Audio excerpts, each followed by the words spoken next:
Rafa, futuro para Custom Elements, Web Components, Polymer, bla bla bla, cualquier otro framework que salga. ¿Cómo ves la cuestión? ¿Qué te parece que el W3C esté tratando de alguna manera estandarizar la forma en cómo creamos interfaces ahorita para la web, para el browser que conocemos, ¿no? Sí, bueno, en cuestión de estandarización, yo siento que entre más, los estándares están ahí por algo, ¿no? Uh-huh. Entonces, me parece una excelente idea esto de estandarizar y de... Al final de cuentas, la W3 Consortium es todo esto que hace los estándares y todo eso. Entonces, una vez más, ahorita que está haciendo este tipo de estándares, me parece muy bien, porque de esta manera podemos agilizar el desarrollo, ¿no? Esto, por ejemplo, de los Web Components, pues ahorita lo hemos visto, ¿no? Por ejemplo, internamente por lo que se quiere hacer con React, con Vue, de que todo esté fragmentado, ¿no? Y hacer componentes reutilizables, precisamente para esto de la escalabilidad, de la portabilidad, todo esto, para que toda esta migración sea mucho más fácil, ¿no? Entonces, me parece algo genial estos estándares, ya que pues agilizan el desarrollo. Ok, y por ejemplo tú en tu caso particular pues has trabajado más con React, ¿no? Sí. Y evidentemente conoces JSX. Sí. Tu opinión con respecto a cómo por ejemplo Vue organiza en un solo archivo, pero aún así separando entre plantilla, que es HTML en este momento, lógica, controlador si quieres llamarlo así, que es JavaScript, y CSS, que pues al final de cuentas normalmente viene hasta bajito, digamos, de tu componente, que de alguna manera genera esta cápsula, ¿no? Como si fuera un componente real. Ahora, en el caso de React, pues no apoya ese principio, ¿no? Sí, no. React, ¿qué te dice? Sí, de hecho, bueno, me da risa que, por ejemplo, en etapas anteriores se decía, no, tienes que separar tu vista del controlador, tienes que hacerlo limpio, ¿no? Y por eso se separó entre esto que decíamos, ¿no? Que es CSS, un archivo de JavaScript para manejarlo y HTML, ¿no? Y entonces después viene React y nos dice, no, es que si ya estás manejando, si esta lógica viene ligado a este componente y estos estilos vienen a este componente, ¿por qué no lo haces en uno solo, ¿no? Entonces es como que volvemos a lo mismo, ¿no? Yo me imagino que también, por ejemplo, en un futuro va a haber un framework que se llama Vintage.js que vienen cosas, ¿no? De que, que vienen cosas que son anteriores, ¿no? Y dices, esto ya se había quitado y ¿por qué ahora me lo traes, no? Entonces, supongo que React es ese vintage ahora, ¿no? De que dice, antes decíamos, no, pues tienes que separarlo, CSS, JavaScript y HTML. Y otra vez React nos dice, no, porque si esto es de este componente, ¿por qué no lo unes? Y aquí es donde entramos en polémicas, ¿no? Unos dicen, está mal, otros dicen, está bien, otros dicen, me encanta. Entonces, aquí otra vez volvemos a lo mismo, ¿no? Yo creo que el mensaje de esta charla es que no te cases con una tecnología. Eso dejamos los fanatismos. Eso es lo peor que puedes hacer, porque si te casas y muere esa tecnología, ¿qué vas a hacer, no? Entonces, pues yo digo que en este caso de React, para mí, bueno, está bien hasta cierto punto. Lo único que quizás no me guste es también incluso los estilos en línea. Sí, claro. Que eso sí es como que sí me causa un poco ruido, porque eso sí, hasta en las buenas prácticas... Hasta en las buenas prácticas de HTML te dice, no, claramente, no lo hagas. Y React dice, no me importa, lo voy a hacer. Sí.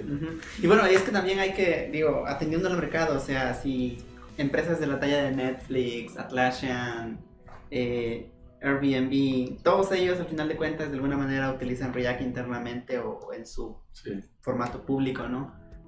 Y es difícil cuando tú eres pequeño en términos de números, ¿no? Y dices, pues si los grandes lo usan, supongo que ha de funcionar. PayPal se me pasaba, que es uno de los grandes éxitos de React también. Te pones a pensar, ¿no? ¿A poco todos esos miles de desarrolladores están equivocados? ¿O nada más están siguiendo una tendencia?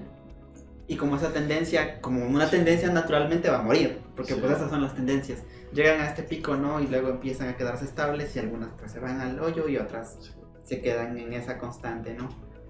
Digo, esto nada más no es que vayamos a decir nada en contra de ninguna tecnología, y en particular de React, Sí. solamente es un momento para pensar, ¿debería irme con la tendencia? Fíjate que es un buen punto porque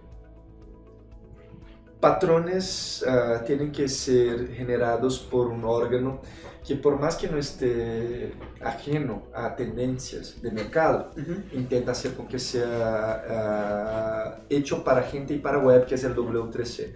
Sí. A medida que vas ganando poder, tú influencias de un modo, pero muy, muy feo. Dase cuenta lo que pasó del Internet Explorer 4 hasta Internet Explorer 6, que hubo una pelea muy fuerte en este momento con el motor de rendereo que era el Trident, que lo llevaban, ¿verdad? Y Microsoft punteó por mucho tiempo al costo de asesinar patrones que a ellos nada más les valía, porque era una decisión de negocio para ellos. Entonces, en algunos momentos ahora, por ejemplo, cuando Mozilla hace su carta abierta diciendo que Chrome es el nuevo IE, y yo concordo de cierto modo, es que Sí. existen patrones y Google dice, ok, existen los patrones, pero yo creo que los patrones están mal. Yo en mi mundo, tamaño Google que tengo, creo que debería ser de este modo. Ok, y hay gente de Google dentro del W3C. Entonces, vale la pena seguir lo que ellos están haciendo.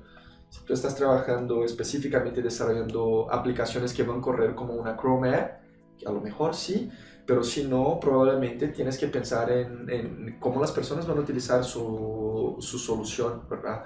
Entonces, seguir la tendencia vale la pena.